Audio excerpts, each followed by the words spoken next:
GWM has given us a brief glimpse to the next generation H6 in Australia. This is the Xiaolong Max, also known as the H6L. It's launching early in 2027 and it will probably go a little bit upmarket because the Jolyon Max is coming later this year, which is going to be considerably longer than the current Jolyon, although that also continues, which means that there will be a gap and a space that this thing will fill. It will fill it up really well, I think. So let's check it out. Now, the first big difference is that this sits on a considerably longer wheelbase that also houses a longer and larger body. This means that you get considerably more space inside, and nowhere will that be more evident than the back seat. So hopping with me, because this H6 has heaps more interior room than the previous one. In fact, this is behind my seating position and there's plenty of room for my knees and legs as well as my head, even though this has got a glass sunroof. And that's the other thing.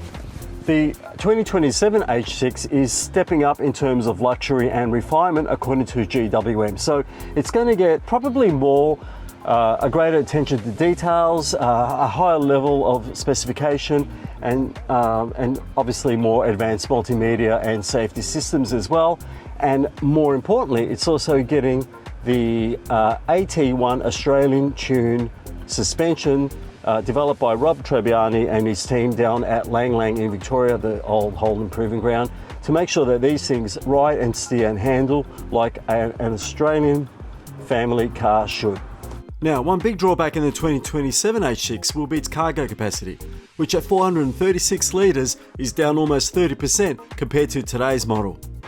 This is the plug-in hybrid version, so there's no spare wheel, annoyingly, but the next generation H6 will offer basically the same powertrains as the current one does, which means a 2-litre turbo petrol engine, as well as a gaggle of electrified options. So there will be a hybrid and a plug-in hybrid electric vehicle as well, including the Hi 4T, which is kind of like the performance hybrid that is very quick, quite powerful, and also kind of like the driver's choice as far as the GWM is concerned. So what do I make of it? Well, we haven't had a chance to drive it other than to move it around a bit, but checking out the stylistic detailing, the attention to details, in fact, as well as just the general proportions and the sleekness and aerodynamic elements of the design, I would say that this is definitely a step up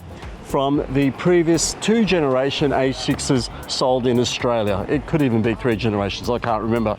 But the most important thing to keep in mind is that this grows up a bit against its Toyota RAV4 and Mazda CX-5 rivals, and it promises to have the quality as well as the engineering underneath to make that a reality.